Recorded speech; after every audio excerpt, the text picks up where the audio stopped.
একসময় কাবার ইমাম, এখন সিনেমার নায়ক।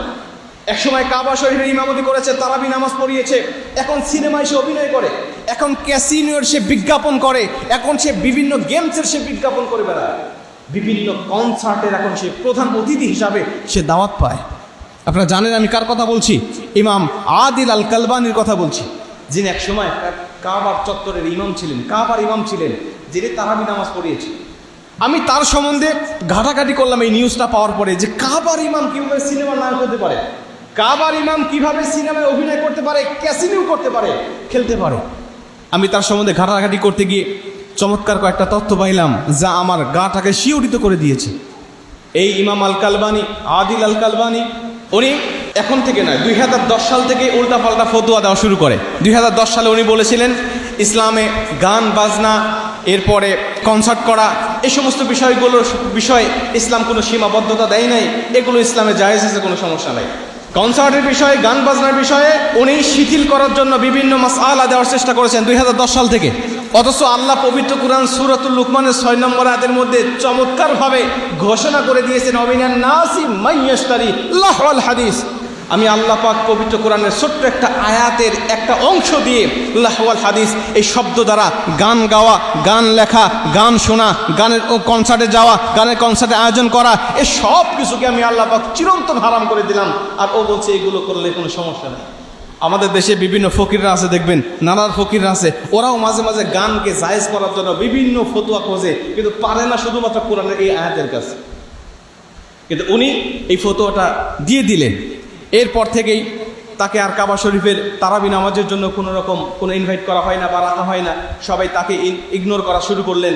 কারণ যে শরীয়তের বিরুদ্ধে কথা বলবে তাকে কাবার ইমামের জায়গায় নিযুক্ত হওয়ার মতো কোনো যোগ্যতা তার থাকে না। ওনার চমৎকার তেলাওয়াত, ওনার তেলাওয়াত শুনলে গায়ের লোম দাঁড়িয়ে যায়। ওনার খুব গম্ভীর একটা ভয়েস আছে, খুব ভারী একটা ভয়েস আছে, সেই ভয়েস দিয়ে কোরআন তেলাওয়াত করলে খুব ভালো লাগে। কিন্তু আমি ওনার ইতিহাস পড়লাম, উনি ছোট্টবেলা থেকেই দুষ্ট ছিলেন। ওনার মা নাকি এই দুষ্টামির কারণে আল্লাহর কাছে দোয়া করেছিলেন যে আল্লাহ আমার সন্তানকে আপনি কাবার ইমাম বানায় দিয়েন।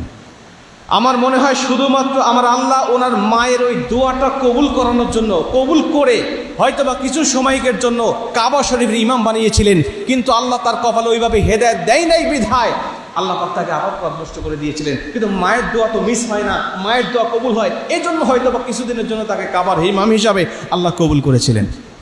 2021 সালে উনি সিনেমায় অভিনয় করলেন। আমি বিশ্বাস করি নাই প্রথম, পরে ওই সিনেমার কিছু ক্লিপ দেখলাম আমি, যা তিনি অভিনয় করেছেন, এবং এটা ভাইরাল। আপনারাও হয়তো বা অনেকেই মাঝে মাঝে ফেসবুকে আপনারা দেখেছেন। এবং ক্যাসিনোর বিজ্ঞাপন করেন, বিভিন্ন গেমসের বিজ্ঞাপন করেন, বিভিন্নভাবে তিনি হারাম দিকে যুবকদেরকে তিনি আহ্বান করেন।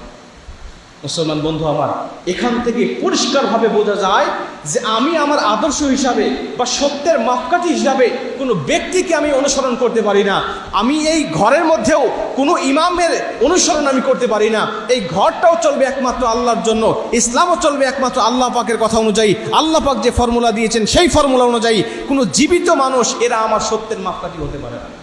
সাহাবীরা, নবী রাসূলরা, তাদের কথা ভিন্ন, কারণ তারা চলে গিয়েছেন, সাহাবীরা চলে গিয়েছেন, তারা সত্যের উপরে থেকেছেন এবং সত্যের উপরে বিদায় নিয়েছেন।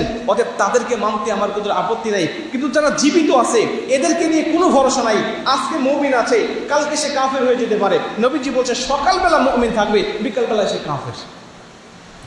আমি ইমাম, এখন নামাজ পড়াচ্ছি, আগামী কালকে আমি পথভ্রষ্ট হয়ে যেতে পারি, আমি শয়তানের ধোঁকায় বোকা হয়ে যেতে পারি।